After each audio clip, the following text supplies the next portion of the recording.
Welcome to RPTV News. I'm your host, Divine Bailey. On February 16, 2016, Premier Kathleen Wynne established an Anti-Racism Directorate that will address racism in all of its forms: cultural, individual, and systemic racism. The minister responsible for the directorate is Michael Coteau. On September 23, 2017, RPTV covered a local presentation to young people about the Anti-Racism Directorate. Let's check it out.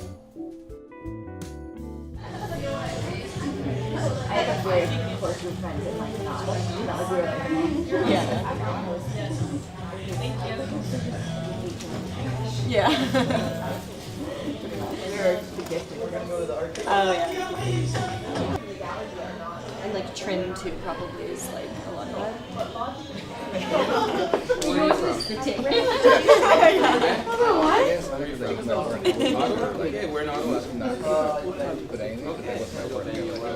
Okay, so I said my name is Diana Webb. I'm super excited to welcome you here for this Anti-Racism Directorate Youth Engagement session. Really what we're looking at doing is getting deep into systemic racism today, having a conversation about it, and really getting your thoughts on it. I think it's important to note that the space that we're on and that I'm excited to be able to work on is not my space, and it's not. It hasn't always been recognized for the space that it should be recognized as. So for thousands of years, this land has been Indigenous land. It's been land of the Seneca, the Huron-Wendat, and the Mississaugas of the Credit River. And so I'm not that. I'm super thankful to have parents who come from the Caribbean who were able to immigrate to Canada and spend some time in Quebec, where we were living on the land of the Huron, the Iroquois, the Micmac, and being able to acknowledge that my upbringing and who I am wouldn't be the same without that. And being able to also kind of consider how complex that is with my identity, how I got to the Caribbean in the first place, or how my lineage did, and then how I'm able to spend time on this land. So I want to say I'm really thankful for the opportunity to do this. And I think it's important that we consider and question where we are and how we feel about it and how we acknowledge its worth on a daily basis. So I want to say that up front. So I want to say that the session that we're doing today is thanks to the Anti-Racism Directorate. The Anti-Racism Directorate looks at systemic racism in Canada and really tries to understand how the institutions that we uphold and the values within those institutions affect people. And so the people in this room are representative of some of the systems that are at play in Canada that sort of oppose us.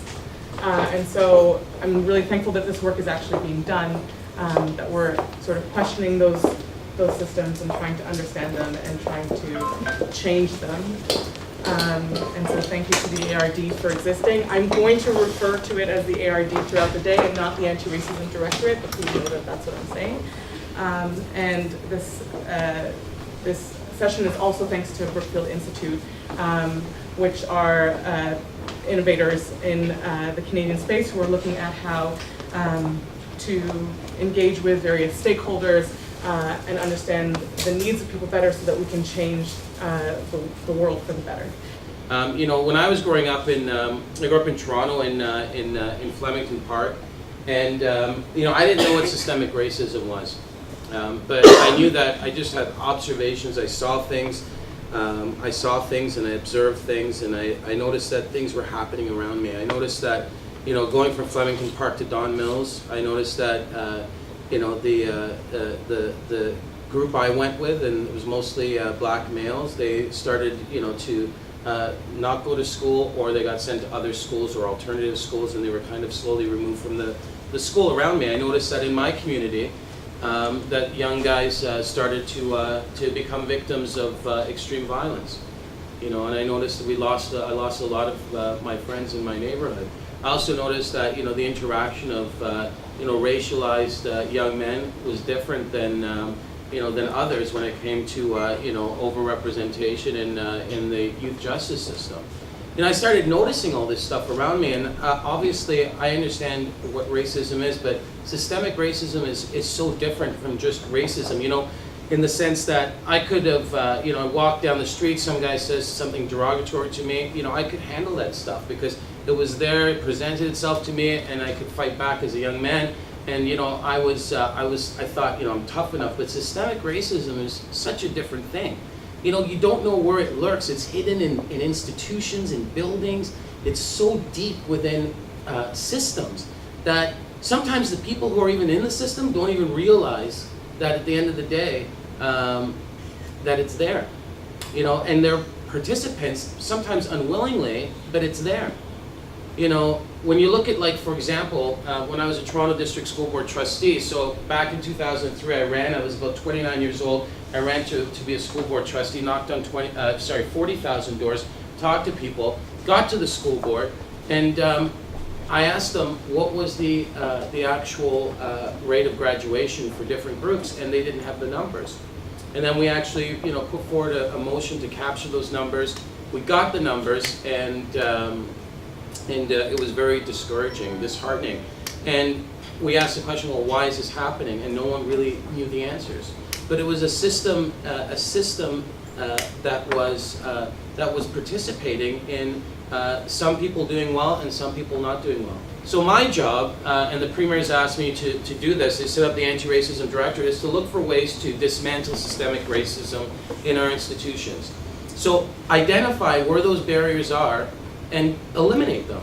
And it can happen anywhere throughout government, through institutions, through organizations that exist. And the best way we can do it is through things like legislation, which we put forward the first type of legislation this year, the anti-racism legislation in June. And it gives us the ability to mandate any organization that collects race-based data, which didn't exist before. So we can go to healthcare and say, collect data. You imagine taking your health card and swiping it, or using it every time you go and, you go to the hospital, you go to a doctor, and then there's algorithms put in place that can detect why is it happening. Why are black males in this part of the province experiencing more of this type of illness than others? Why? What can we do about that? How can we make those changes? That's the kind of system that we're trying to build where we can have quick response time to actually find solutions and look for ways to move forward. Why is it for example, the government, why are Indigenous women underrepresented? Well, if we realize that's happening, and I'm sure it is happening, I don't have the data, but I'm sure it's happening, well, we need to change that. We need to set some types of standards and processes that allows those barriers to be removed so people can access the system and get the type of jobs that they deserve. If we don't do anything to combat systemic racism, to fight racism in this province, there's a few things that's going to happen. We know that there's a cost to standing still. There's a cost to not doing anything about it. I believe that the cost hits us in two ways. Number one, it erodes the very society that we're trying to build, where we talk about people should have, the ability to be free and be who they are and live in harmony and peace and be able to reach their full potential. That's the first piece. The second piece is that there's an economic piece to it. There's almost 200,000 young people in this province that are not working or in training or in some type of employment. That costs us as a society. Number one, it costs that individual the ability to go out there and build a family, provide for themselves, participate in society. But it also costs society as a whole. It doesn't allow us to reach our full potential as a society.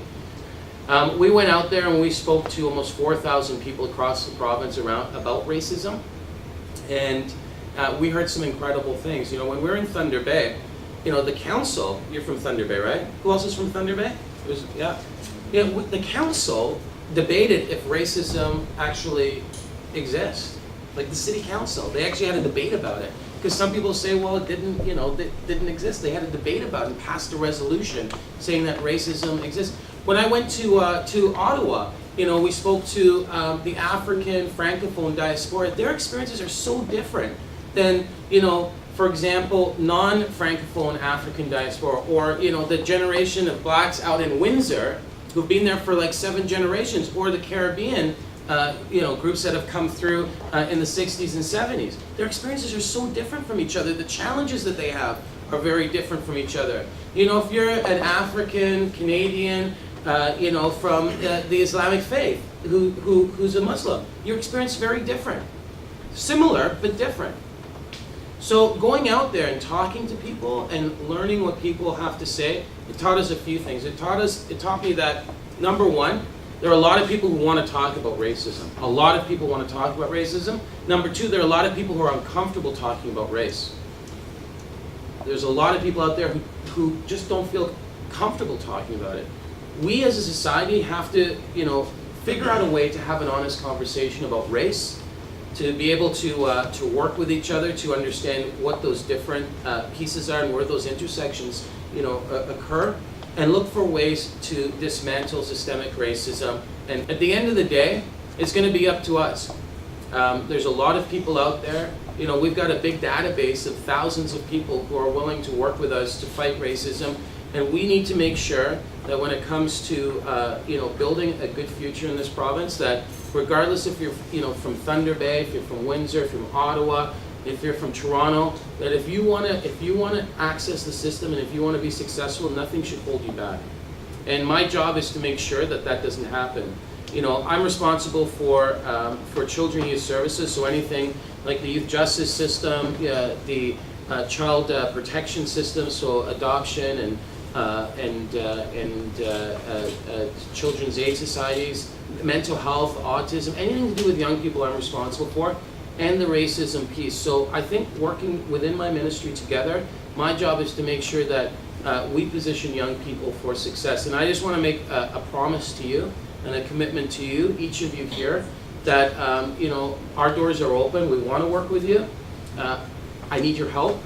We need to fight systemic racism. We need to make sure that when people are racist and there's a hate crime that's committed, that people are prosecuted for it.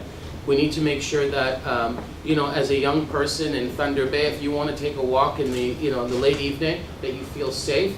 If you're a black kid, from Toronto, from Jane and Finch, you can walk the streets without feeling intimidated by anyone. Like, that's the kind of system I want to put in place to make sure you're protected, so that you can move forward and help build a better Canada. Because the next challenge we have as a country, as a province, is to make sure that we continue to afford the quality of life that that many have benefited from, and all of us have the ability to participate in it. In my experience, I should not have talk to any young, kid in Flemington Park, that grew up, within the last 20, 30 years, in the actual neighborhood. Anyone have to go through losing someone, or being stopped by the police, or being encountering barriers in the education system. To me, that's unacceptable, and we're going to make sure that when that happens, people who are responsible are held accountable for it. So I just want to say thank you, and I appreciate you being here today. Thank you for traveling from very far, in some places very close, but thank you for being here and helping me build a system where it protects all of us and our interests and our loved ones. So thank you very much, and I'm just going to sit in the back and listen for the rest of the morning. Thank you so much. This event that we've put together today has taken a couple of months to put together, but it's part of a larger process that we have. So over the last year, we've been out there talking to people about systemic racism, talking to people about how racism affects them. And the outcome of that is we've built a 3-year plan to fight racism in Ontario. And this is part of an ongoing commitment to engage people, and this is specifically to engage young people. We wanted to build a space where young people felt comfortable to express themselves. I've noticed that getting out there, sometimes it's hard talking to young people when it's mixed between many different age groups. We think it's beneficial to bring young people together, and I know the age group ranges from about 15 to 29 in the room, but at the end of the day, it's about making sure that they feel comfortable enough to express their concerns, their point of views, and their ideas, so we can incorporate that into a larger provincial plan. It's interesting because, I live in a world where, my work as being a member of provincial parliament, I work at Queen's Park, I work within my community. People know my role, so it's not the same experience that most people have, but I do see subtle forms of of racism or, you know, just discrimination. Like, I, you know, walk into an elevator, being a big black man, you know, I see, you know, people take a step back and kind of hold their purse, or, you know, late at night, people move from one side of the street, you know, and sometimes I internalize that as connected to my race, or maybe, you know, because I'm a big guy. But, you know, there are these subtle forms that are out there. You know, a couple of months ago, I was at an event and I was sitting down, and I caught the tail end of a person telling and this was in a professional environment, a person telling a black joke. And I thought to myself, you know, here I am, you know, minister for, you know, fighting anti-racism. I was there. There was a couple of other people, and, you know, I experienced that type of, you know, discussion taking place, and I thought it was sad because, you know, at the end of the day, there are young people, there are people out there who work hard, who try to, you know, to build this province, that contribute. They've contributed, you know, for so long to help build this province, and, you know, we have people who still think it's okay to, you know, in public even, to tell that type of, to share that type of joke.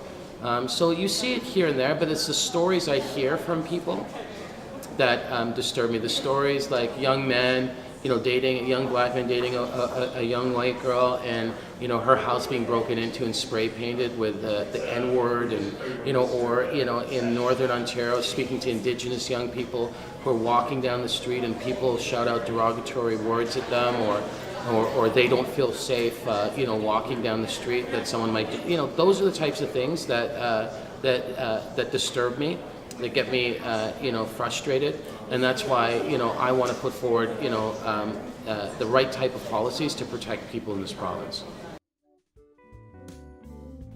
The Anti-Racism Directorate hopes to contribute to significant changes in combating racism.